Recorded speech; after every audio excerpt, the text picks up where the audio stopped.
Hi there, Agile friends. I'll come in here just with a quick note to let you know that the Agile Online Summit 2022 is coming soon. To know more, check out bit.ly/AOS2022. That's all one word, all lowercase, bit.ly/AOS2022. Now, stick around to the end of the episode if you want to know more, but for now, on to the show.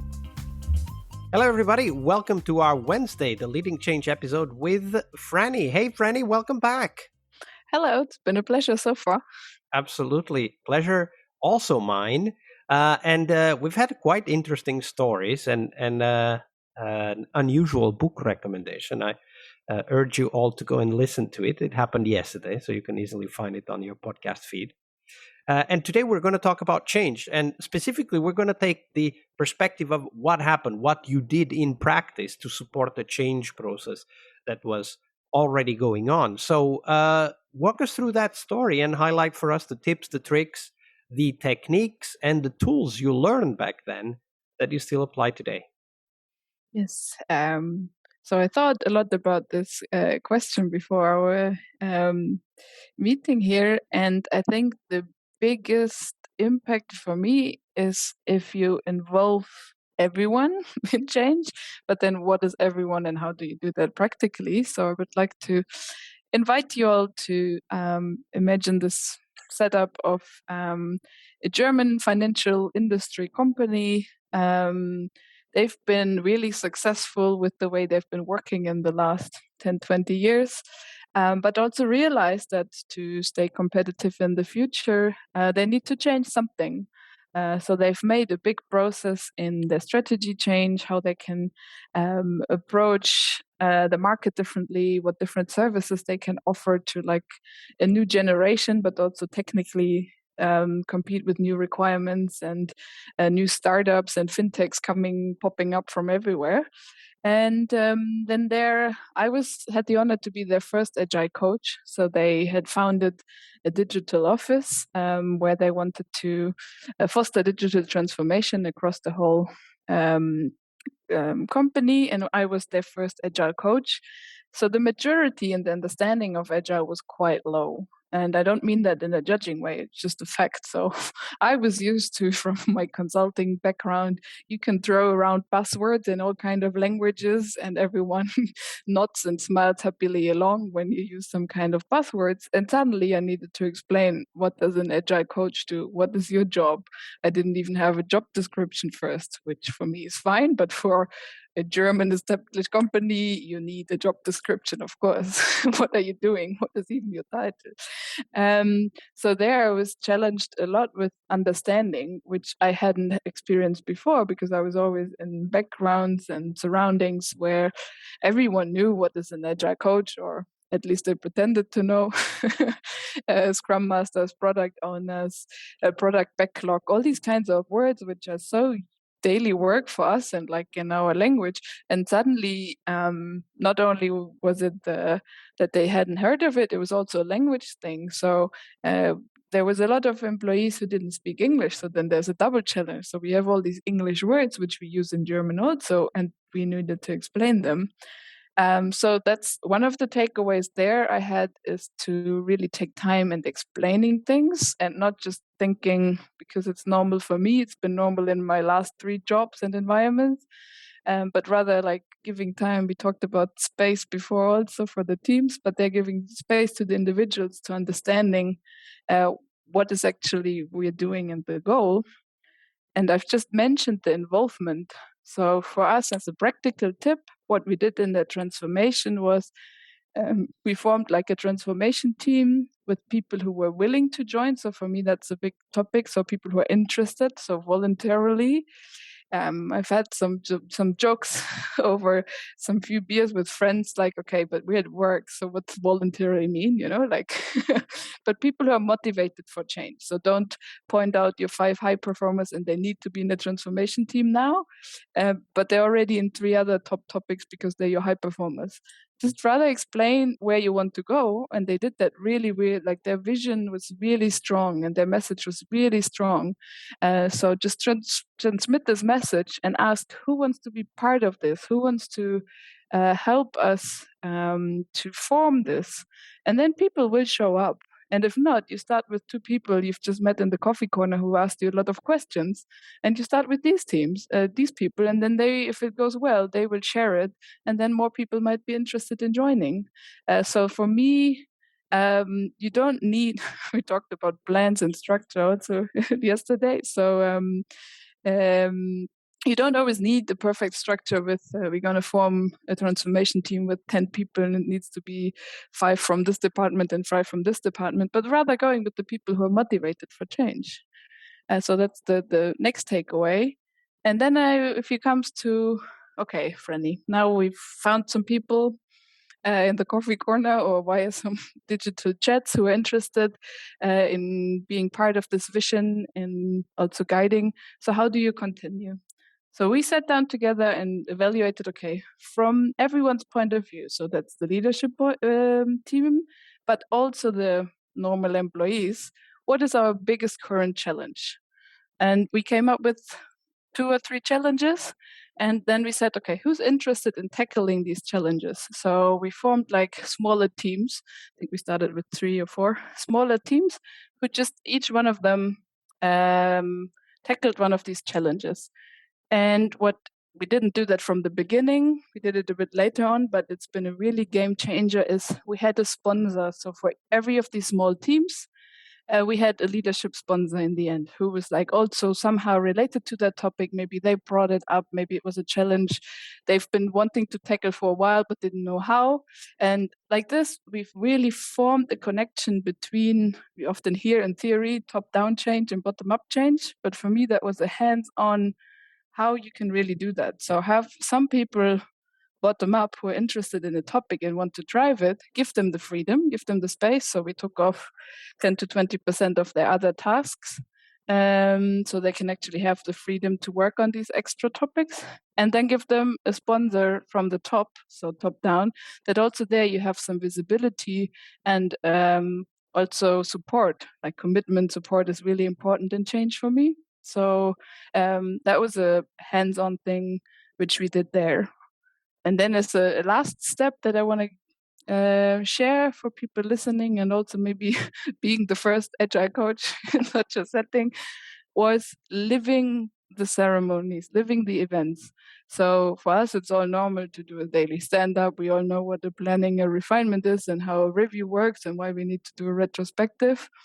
But then I shared that people didn't know. So how can we had a really big challenge in understanding what's the difference between a review and the retrospective. It was one of the biggest challenges. And we just started, okay, so with these small teams, we will just do a review every 4 weeks. So every month they had like a small goal. We could call it a sprint goal.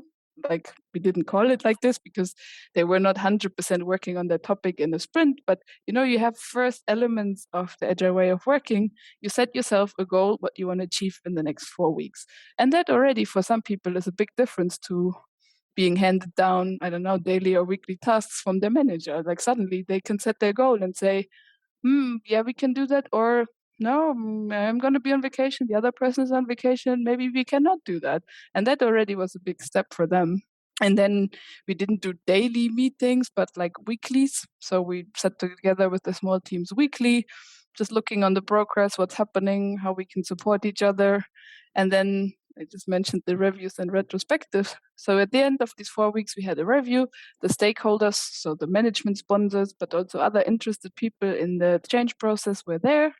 And they could actually share what they've done. So like, and that was really new for them, like transparency, sharing their work, but also gathering feedback. So I remember one of these first sessions, we really needed to really help. How do you give feedback? So like, because they weren't used to, how can I actually give feedback in a respectful way, that the people who've just invested like extra time on a special topic, which was all new to them, don't feel disappointed, but at the and same time, demotivated.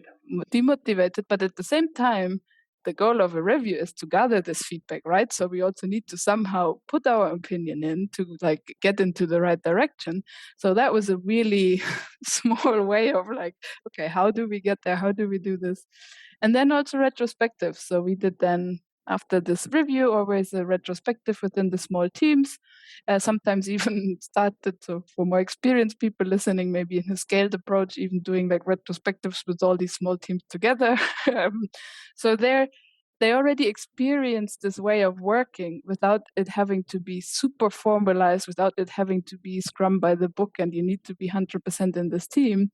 And that really helped people see the difference. So people, I remember, and then this review was open for everyone, but at the beginning we had like 5 people joining, and after like half a year, I remember one time there was like 60 people in there, like in this review of just the organizational change.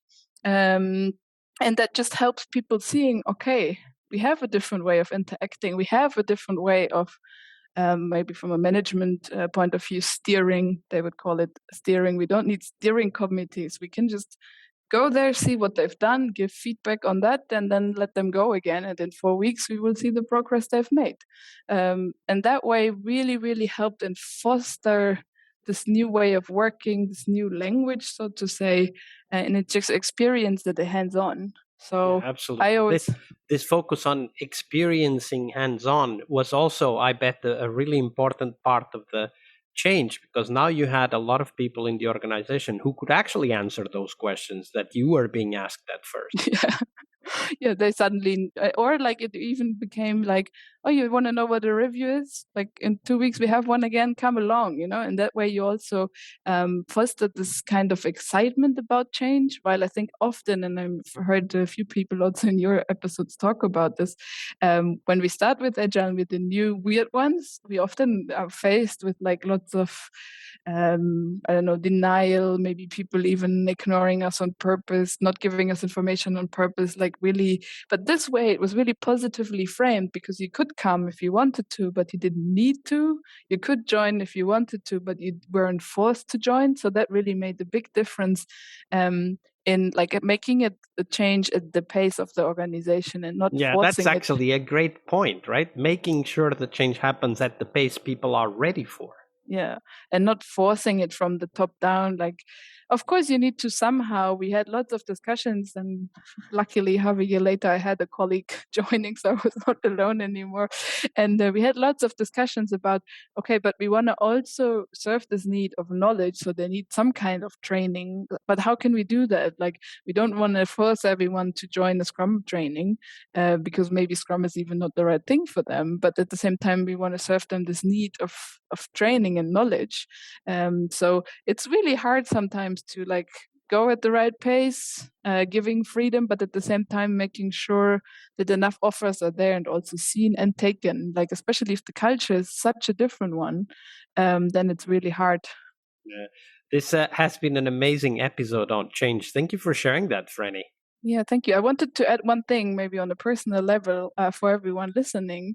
And I'm sure you've heard it, and maybe you think it's a cheesy quote, but I really, in that point of view, I really always thought of be the change you wish to see. So if you want to see something to change in your organization, in your team, in your leadership, be the first person who does it differently. And it will take a while, it will be weird. It might be awkward for you, but after a while you will really, really see the change. Yeah, that's a great tip as well. Thank you for sharing that, Franny. You're welcome. Hi there, Agile friends. Thank you for sticking around to know more about this year's Agile Online Summit. The summit will have 4 keynotes and 4 tracks you will not want to miss. The keynotes will touch on critical topics for us, from delivering on time to helping you to focus on sustainability. The 4 tracks are tools, so we'll focus on tools you need to excel at your job, but also your mission.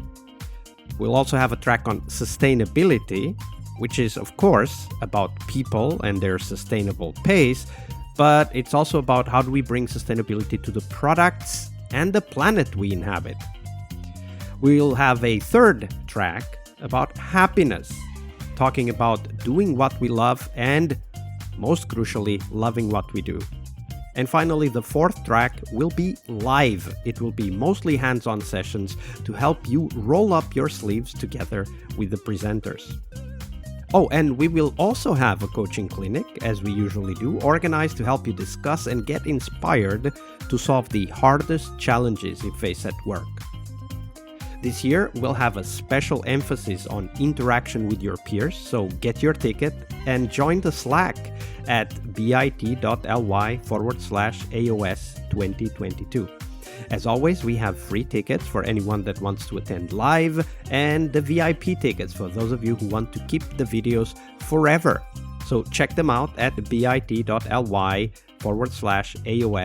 2022. I'll see you on the conference floor. Leading change is one of the core skills we must acquire, but it is only one of the steps towards our success as Scrum Masters. Tomorrow, on Success Thursday, we will talk about how to define success for the Scrum Master role, we'll cover tips on how to measure your way to that position, and most importantly, how to develop that focus on continuous improvement that is as important for Scrum Masters as it is for teams. See you tomorrow. We really hope you liked our show. And if you did, why not rate this podcast on Stitcher or iTunes? Share this podcast and let other Scrum Masters know about this valuable resource for their work. Remember that sharing is caring.